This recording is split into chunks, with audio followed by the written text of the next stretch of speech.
Hey guys, welcome back to New World Carpentry Solutions, and in this video I get to show you guys a custom door that I finished building, and it's a very simple construction. It's actually a simple 2x4 frame. These internal framing components are actually about 1.5 inches thick. I ripped them all down out of a 2x12 just to make sure I had straight grain and I didn't have any heart centers in any of the boards that I ripped out. But by making them all 1.5 inches, they're just a little slightly oversized to fit some 1.5 inch insulation in between. And after I have the frame assembled, I actually added I believe there's a 4-inch galvanized angle brackets in all the corners just to try to keep the frame itself from sagging. And then I applied one sheet of T111 on the back side. I also used liquid nails and stainless steel fasteners just to make sure the T111 is secured tightly and also the door doesn't rot or start sagging over time.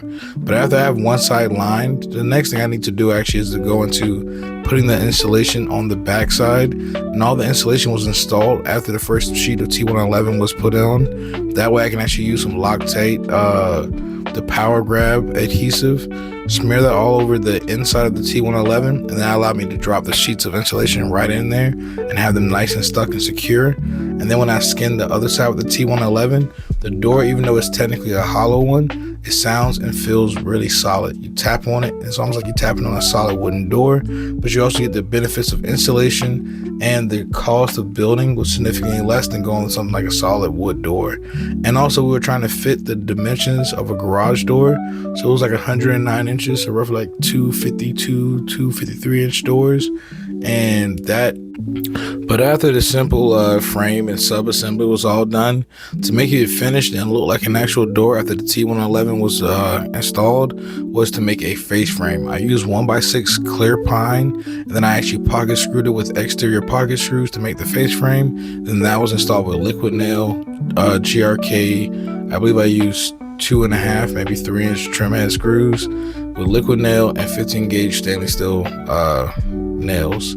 That is what fastened the face frame to the main door. And after it was fastened and all the glue and everything else had sat up, and then I applied some deck stain. This brown deck stain actually matches some columns the clients already have around on the back side of their house. And again, this door build, we wanted something that was budget friendly, but also I knew would last longer outside, which is why I didn't go with like a spar varnish or one of those heavier finishes that would have took a lot more to actually apply and to maintain. The deck stain is something simple enough that the homeowners can also apply stain to it. It gives a protective layer and also gives them the color that they were aiming for, all in one go without having to do the multiple layers and coats that a spar varnish would have called for. But with the doors completely open, and I have a couple snapshots that I'm going to show you guys before we actually get into the actual walkthrough of the door. But I think it came out phenomenal. There's weather stripping along the bottom portion of the door to actually make sure it seals up against the ground. We have rolling wheels to help aid with extra weight. We have locking bars on the top and the bottom so it locks into the concrete and as well up to the top side of the door jamb. We also made sure that we put in weather stripping or a weather stripping door stop all the way around the door. That's essentially made by just taking the 2x, cutting a kerf into it, and then I was able to install weather stripping. It fits all the way around the door jamb, so it works and functions like a typical door, and it has all the benefits of a typical door, but the size of it is extremely large. So to build a stable door out of like hardwoods, this would have cost a lot more than what we ended up going with, but I think this will last plenty long. We also added a drip cap, and all the trim on the outside is all made of AZAC. So in that combination with the steady maintenance of the deck stain on the door, make sure you don't have a bunch of water running down on the very top of the door, I think this door is going to be one of those that lasts for the next 15 to 30 years, as long as, again, the deck stain and sealer is maintained. I also added a T-Astrogrow to the front side of the door. I wanted to make sure that was centered so when the doors are closed it looks even, but also I wanted to make sure that I had enough clearance for the weather stripping on the door. Whenever you're doing double doors, definitely make sure that you have room with your T-Astrogold so that your weather stripping does not prevent the doors from closing flush.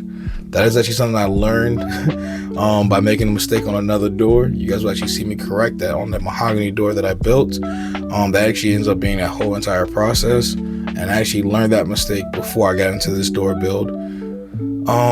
But let's get back into the door. So starting off with the look of it and how it actually functions inside of the opening. It has a latch up top that I bored to actually latch into the doorstop that I made. And then down the bottom I drilled, I believe, a 3/8 inch hole into the concrete that catches that large gate latch at the bottom.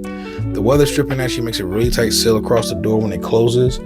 I actually left a very small margin before I actually installed that. And for the install itself, actually, I took a regular garage door opening, lined it with 2x6s, I believe, that I then shimmed to make sure they were perfectly plumb.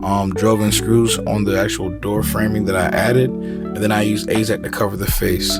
That's what kind of made that an adjoining piece. That way I can then take my gate hinges and have a flush mounted door like this.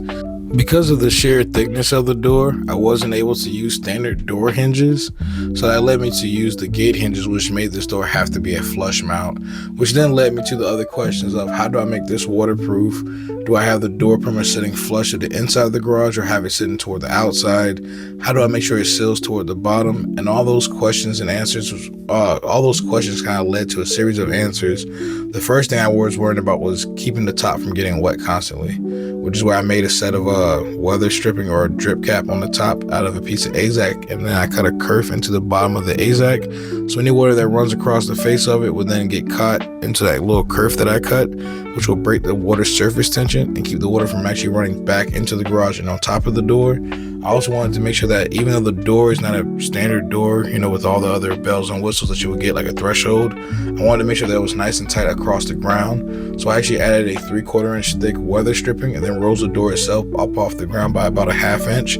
Before I went to the door build, I made sure I checked the garage floor and everything else for level, checked the 2 sides and everything else before I actually built the door. And my margins came out awesome. I actually have about a 1/2 inch gap atop, about a 1/2 inch gap down toward the bottom, which then makes sure the weather stripping that I did kerf into the bottom of the door and make solid contact as it opens and closes, so water running up against the house or running up against this door won't be able to get in. And also, if you guys saw the staining video, I made sure I applied plenty coats to the top and bottom of the door, so that's one spot I'm not worrying about it rotting out at. And then after everything's secure and latched in, this main stationary door, this is going to be the one that they keep closed, is nice and rock solid by having that gate latch going into the concrete, probably about 2 or 3 inches. And then with the top latch mortising into the doorstop, that actually keeps both doors nice and solid. The wind doesn't shake it, and you don't have to add any handles or anything to the front side, which gives it a nice seamless look. If you guys have enjoyed, let me know down in the comments. Leave me a like and subscribe, and I'll see you guys in the next one. Peace.